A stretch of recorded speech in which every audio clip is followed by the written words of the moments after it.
আমার মায়ের হাতের সব রান্নাই বরাবরই ভালো। এর মধ্যে হাঁসের মাংসটাও খুব ভালো রান্না করে।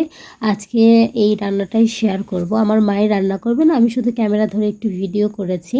আমি আগে হাঁস খেতাম না, সবার দেখা দেখি এখন হাঁস খাই। হাঁস খাওয়ার আগে প্রসেসিংটা খুবই ভালো করে করতে হবে, তাছাড়া হাঁসের মাংস গন্ধ করে। প্রথমে হাঁস ভালো করে পরিষ্কার করে নিয়ে একটা ন্যাকড়া বা একটা টিস্যু দিয়ে ভালোভাবে মুছে নিতে হবে। মুছে নেওয়ার পরে এটা ভালো করে পুড়ে নিতে হবে। পুড়ে নেওয়ার পরে হলুদ দিয়ে মাখিয়ে আবার ধুয়ে নিতে হবে। এটা করলে আসলে গন্ধ থাকে না হাঁসের। আজকে 2 রকমের হাঁস রান্না করা হবে। একটা হচ্ছে এই যে পাতি হাঁস, আর একটা হচ্ছে রাজহাঁস। কারণ আমার বাবা পাতি হাঁস খান না, রাজহাঁসটা খান। আমরাও আগে খেতাম না, কিন্তু এখন দেখা দেখি শিখে গেছি খাওয়া আর কি। যদিও আমি খুব বেশি খাই না। অনেক সুন্দর করে কাটছে, অনেক সুন্দর লাগছে, মানে খুবই দক্ষ হাতে কাটছে আর কি। আমি দেখছি কিন্তু আসলে কিছুই বুঝলাম না কিভাবে কোনটা কাটলো। সবগুলো সুন্দরভাবে পিস পিস করে নিল এবং কোনটা ফেলে দিতে হবে কোনটা রেখে দিতে হবে এটাও দেখালো, কিন্তু আমি আসলে কিছুই বুঝিনি। আরেকটা কথা, যে এই রান্নাটা পুরোটাই হবে লাকড়ির চুলায়, মানে খড়ির চুলায় হবে, গ্যাসে রান্না করা হবে না। লাকড়ির চুলায় রান্না সবসময় খুব ভালো লাগে, আসলে এটার আলাদা একটা টেস্ট হয় যেটা গ্যাসের চুলায় হয় না। গ্যাসের চুলার রান্না এবং মাটির চুলার রান্না টেস্টটা দুইটা ভিন্ন রকমের হয়। আপনাদের লাগে কি না জানি না, আমার লাগে। এরপরে হাঁসের মাংস খাওয়ার জন্য প্রথম যেটা করতে হবে সেটা হচ্ছে ভালোভাবে ধুয়ে নিতে হবে।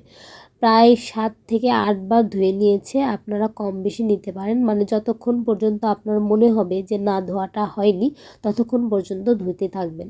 এরপরে পেঁয়াজ নিয়েছে, আসলে এই পেঁয়াজটা কিন্তু 2টা মাংসের জন্য, আর লাস্টে 2টা পেঁয়াজ রাখলো, এটা হচ্ছে তেলানি দেওয়ার জন্য।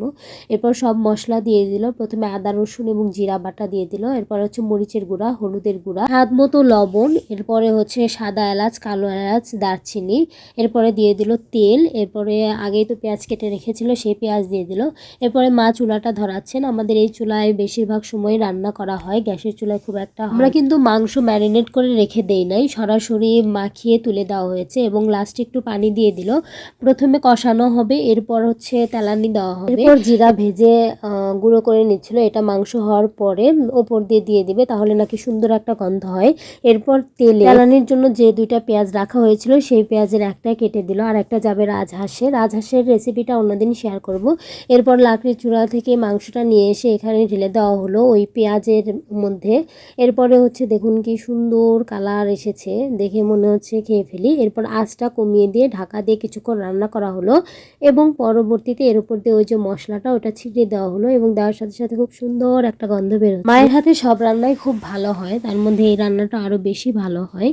এটার ঝোল এত সুন্দর হয়েছিল, মানে গ্রেভি দেখেই মনে হচ্ছিল আহা, মানে খেতে যে কি টেস্ট লাগবে, তার সাথে হাঁসের মাংস।